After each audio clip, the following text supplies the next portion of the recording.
12,000 years ago, stone circles rose on a barren Turkish hilltop, so old they predate the first farms. For decades, experts called this place a collection of isolated shrines.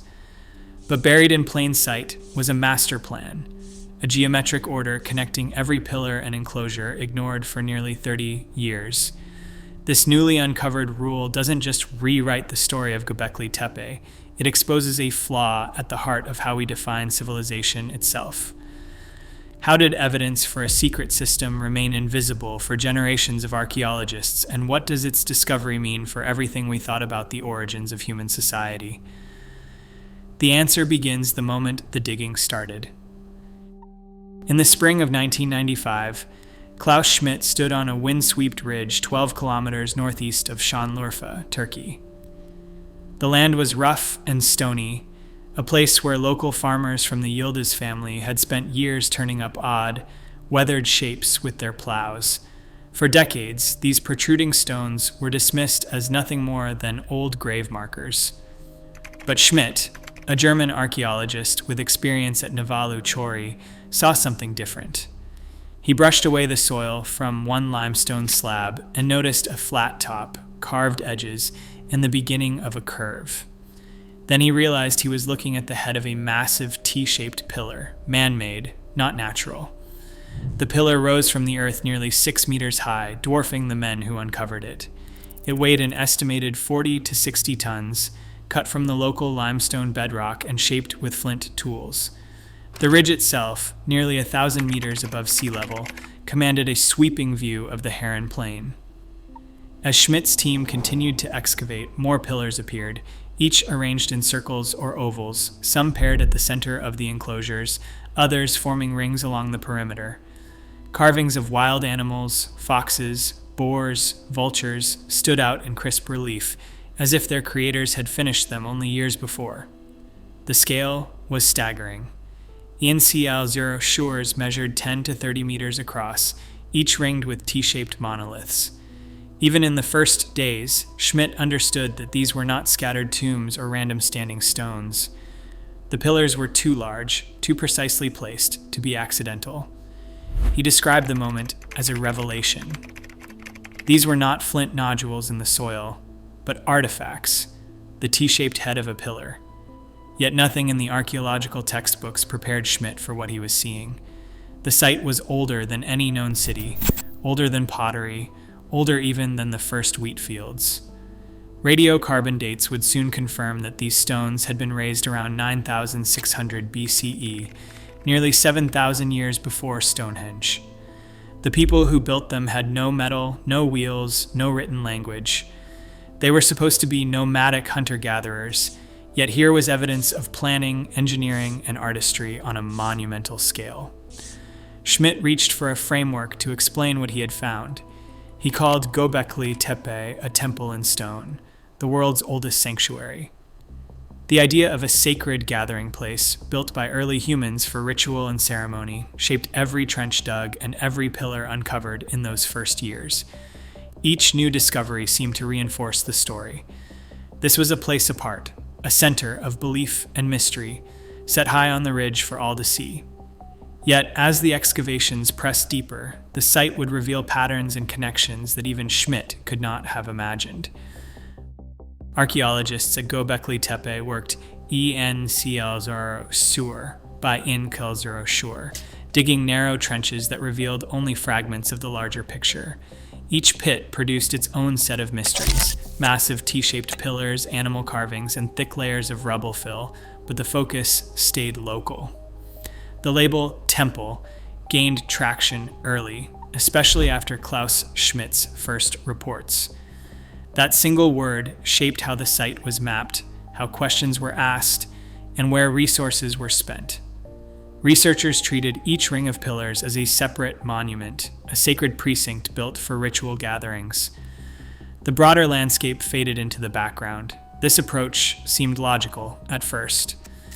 The site's age, now placed around 12,000 years before present, made it the oldest known monumental architecture in the world.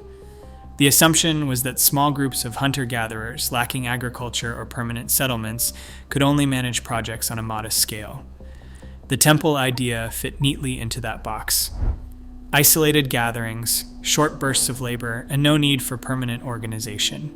Each enclosure could be explained as a one-off event, a circle of stones raised for a particular purpose and then abandoned. But as the years passed, problems began to surface. The sheer size of the pillars, some weighing up to 60 tons, demanded more than just a handful of workers.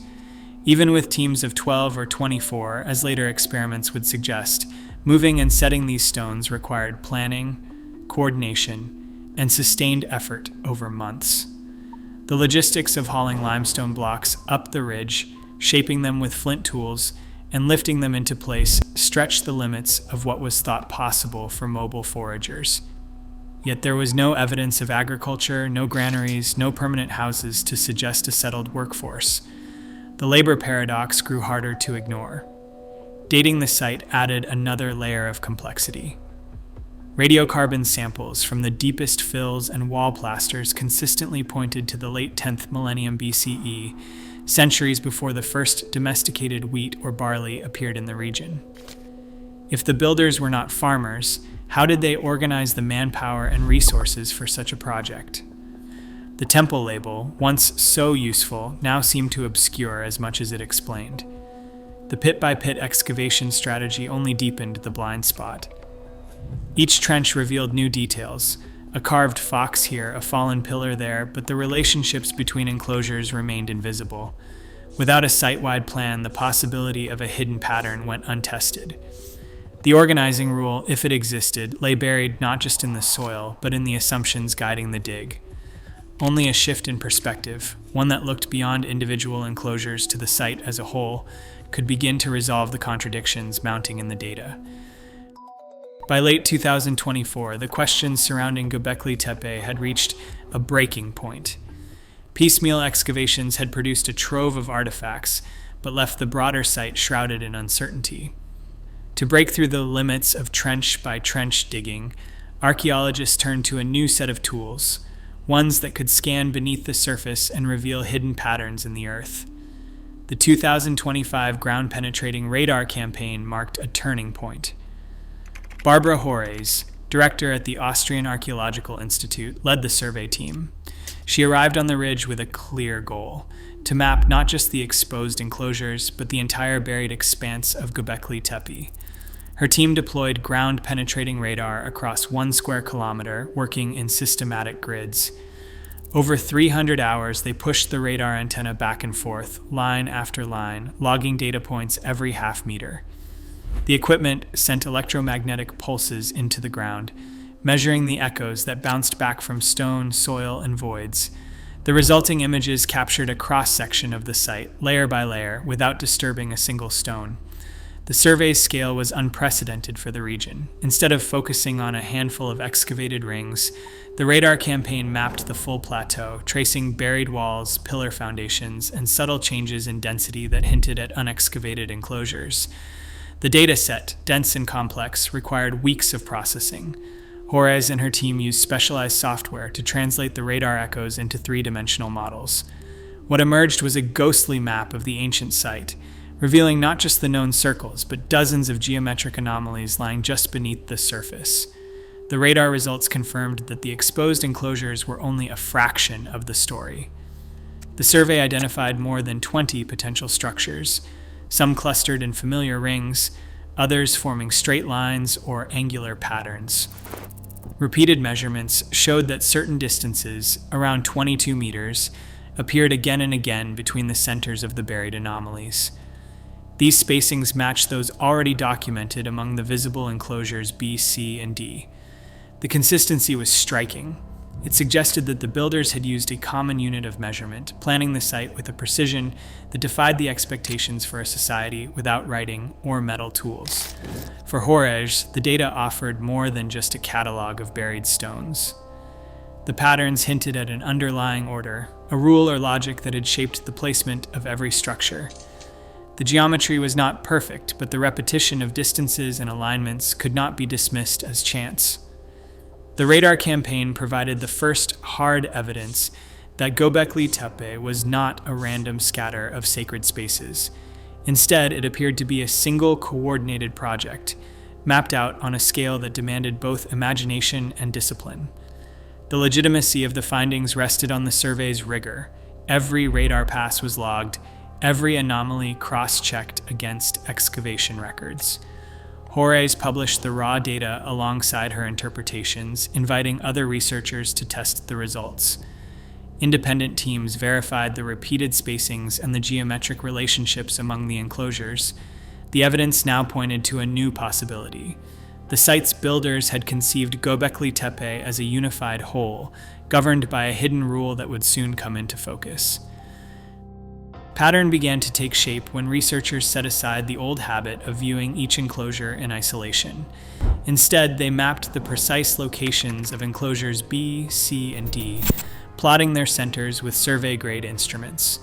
The numbers told a story that stone and soil alone could not.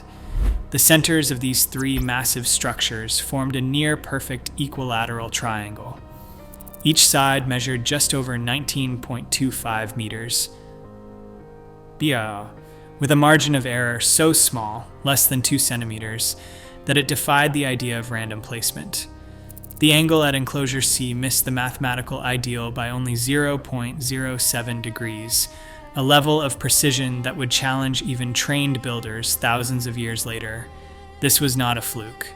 The same measurements appeared again and again.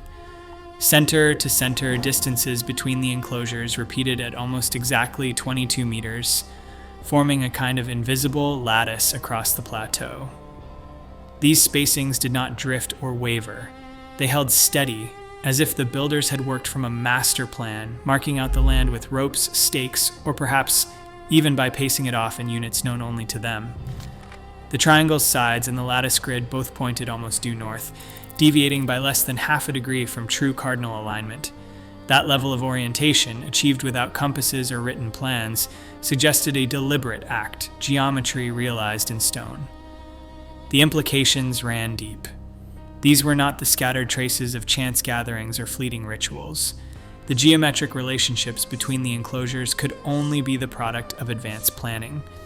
The builders had to decide on a single unit of measurement, agree on a starting point, and coordinate their work across distances that would have been difficult to survey by eye alone. In the absence of metal tools or written language, they relied on shared knowledge and collective memory, translating abstract ideas into physical reality. The result was a blueprint etched into the landscape, visible only when the entire site was viewed as a whole. Mathematical analysis confirmed what the eye suspected. The triangle formed by enclosures B, C, and D was not just close to equilateral, it was functionally perfect. Each angle hovered near 60 degrees, matching the internal geometry found within the enclosures themselves. The same ratios, 2 to 3, 1 to 2, appeared in the layout of the pillars and the spaces between them. The site's design echoed itself at every scale, from the smallest carving to the sweep of the ridge. Such precision was not limited to the three main enclosures. Radar scans and surface mapping hinted at similar patterns among the buried anomalies, though erosion and later disturbances had blurred the outlines. Still, the repeated measurements and alignments left little doubt. Göbekli Tepe was planned as a unified whole, not a patchwork of unrelated monuments. The invisible rule that governed its construction had finally come into focus, overthrowing decades of assumptions about what ancient builders could achieve. Lina Yilmaz, a specialist in Neolithic symbolism, began mapping the animal reliefs carved into Göbekli Tepe's pillars. She noticed a pattern that had escaped decades of trench-based research. The creatures, vultures, wild boar, scorpions, and foxes, were not scattered at random. Their positions and orientations matched the geometry of the enclosures themselves. Vultures always faced east, their wings outstretched as if greeting the sunrise. Scorpions appeared on southern pillars, their tails arched toward the midday heat. Boars clustered along the western arc, foxes to the north. Each motif was carved with its body aligned along a cardinal axis, echoing the same precision that shaped the enclosure's layout. Yilmaz charted the reliefs across three major enclosures. The repetition was unmistakable. The same animals reappeared in the same positions, enclosure after enclosure, as if following a hidden script. The motifs did not just decorate the stones, they encoded a set of rules binding the entire site together. This was not the work of isolated artists, it was a coordinated effort, guided by shared beliefs and a common plan, proof that ideology and geometry were woven into every stone. The carvings, once seen as mysterious or decorative, now revealed a deeper order, one that spoke of collective intention, not chance. At the heart of Göbekli Tepe's mystery lies the way its enclosures were sealed. Each monumental ring, after years of use, was deliberately buried beneath thick layers of limestone cobbles, animal bones, and flint fragments. The fill was not random debris, but a carefully chosen mix, poured in until the pillars vanished from sight. Archaeologists measured these layers at an average of 12 centimeters deep, packed tightly across the floors and up against the stones. The sheer volume is sheer. Across the exposed enclosures alone, an estimated 15,000 tons of material was moved by hand, all without the help of draft animals or wheeled carts. Radiocarbon dates from the fill and wall plasters cluster around 9,500 BCE, placing this act of closure well before the first fields of wheat appeared in the region. No traces of centralized authority or hierarchical leadership have turned up in the layers. The work required hundreds, perhaps thousands, of coordinated hands, yet the evidence points to a community bound by shared intent rather than command. The deliberate burial of Göbekli Tepe's monuments forces a reckoning. These hunter-gatherers planned together, built together, and chose together to close the chapter on their own creation. The old story that civilization began with farming can no longer hold its ground. Today, Göbekli Tepe stands as proof that organized vision shaped humanity long before agriculture. As new technology uncovers more hidden patterns worldwide, our understanding of civilization's origins shifts, forcing us to question what we think we know about ourselves. The roots of human cooperation run deeper than anyone imagined. The past isn't finished with us yet. What do you make of this discovery? Share your thoughts below.